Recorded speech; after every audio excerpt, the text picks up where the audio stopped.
Pray with me. Gracious God, your word is light. May we, hearing it this morning, be illuminated in our hearts. Amen.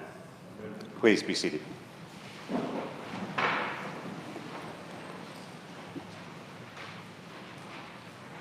It was almost 10 years ago this summer, in fact, that the world was riveted by the attempt to rescue 33 men who had been trapped in a mine in Chile. Like me, you may remember seeing a lot of that on television. The mine had collapsed, stranding them almost half a mile underground. It's horrible to imagine what it must have been like for those men as they waited, cramped, hot and humid, hungry, trapped in their own tomb, hoping that rescue would be possible, that it was coming. Food that was intended to last for 2 or 3 days in an emergency was stretched to 2 weeks and even then ran out. And as starvation began to set in, they could hear in a distance the rumbling of the drills, drilling down to them, then stopping, then starting again, knowing that people were reaching out to them, but uncertain that they'd make it in time. For God so loved the world. In John's Gospel, the word world, cosmos in the Greek, is not a happy or a whole place. It represents an order of living which is cold and dark and altogether hostile to God's life-giving love. The world, in John's estimation, is without light, without love, without peace, without grace. So God coming into the world doesn't represent the introduction of some nice and cozy spiritual option for humanity's self-improvement. It's an audacious attempt to drill through hardened hatred, doubt, and darkness, and the needs of delivering a human race bound up in death and without hope. Now, I grew up with that understanding, with that vision, God's salvation from sin for those in need. And John 3:16 was our anthem, the gospel in a nutshell. For God so loved the world that he gave his only begotten Son, that whoever believes in him should not perish but have everlasting life. Pentecostal church camp, we heard the invitation to receive that time and time again with great persistence. It was sort of like voting in Chicago. You got saved early and often.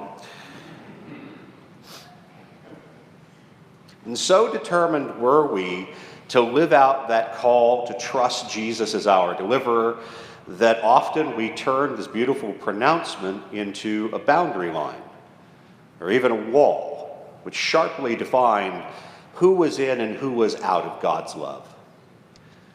For a lot of years, and sometimes still today, I've had sort of a reflexive skepticism, an uncertainty that was bred into me about the salvation status of everyone I meet who can't report having had the same born-again experience that I had.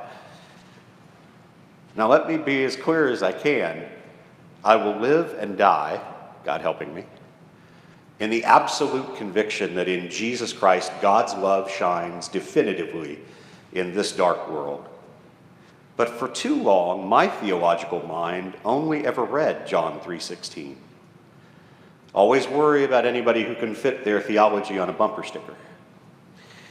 For too long, as many times as I know I've read it, I failed to include John 3:17 into my thinking. For God did not send his Son into the world to condemn the world, but to save it. God's love is not narrow. It knows no limitations. It tolerates no barriers in its quest to find those who are locked in darkness and condemned to death. Jesus says later in John's Gospel, I have come as a light into the world, so that everyone who believes in me should not remain in darkness. I do not judge anyone who hears my words and does not keep them. For I have come not to judge the world, but to save the world. Now again, this doesn't negate the salvation that's found in Jesus. In fact, it emphasizes it. The invitation to trust in Jesus doesn't include the need to trip up or prevent others from following as well. One of my favorite comic moments from the Gospels is when Jesus' disciples come to him and say, Rabbi, Rabbi, we found this guy, he was casting out demons in your name, but he wasn't one of us, so we shut him down. The text does not record the look that must have appeared on Jesus' face at that given moment. In my mind, it's when Jesus invented the facepalm. God's love has broken open the tomb and flooded the world with light. Let each one stumble towards it as he may, and let us help one another along the way, not prevent one another. Now, all that's well and good, but let's take a right turn here for a moment. I grew up reading C.S. Lewis's Chronicles of Narnia. Anybody else? Victims? Yeah, there you are. In the final book in the series, The Last Battle, it includes a lot of illustrations of how faith is sometimes used to deceive and to divide people, keep them locked in darkness, which in the book is ultimately represented by a stable. In the climax of the book, our heroes are literally thrown into the stable as a way to keep them cloistered up, only to find, as is so often the case in the Narnia stories, that small spaces are doorways to larger worlds. And they find themselves not in that cramped, dark hole, but walking through sunlit lands. But here they also find a small troop of dwarves. I love these guys. The dwarves, throughout the story, they've decided that they've had it with all the humbug, and they're determined to follow their own course. Dwarves for the dwarves is their motto. It's one of the more poignant moments in any of the books, because the dwarves, sitting in the middle of a bright and sunny meadow, are huddled together like miners in a cave-in. The darkness in their own minds is as impenetrable as any stone. And that's the crux of the matter. You see, the world that in John's gospel is so hard and narrow is not this created order made by God to be good. It's the constructed cosmos inside the human heart. We are bound up in ourselves, turned inward and away from God's light. It's not the world that needs to be saved so much as we who need to be saved from the world we have created. The disciplines of this Lenten season are not cute little addendums to our lives.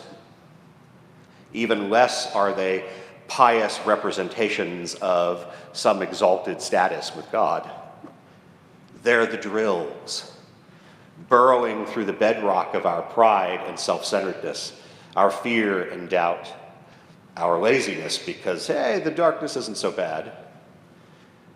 And let's be clear about it. If the solution to our enslavement to ourselves is required the death of God's Son, then sin is a big deal. But God's love won't let him abandon us. Our rescuer has come.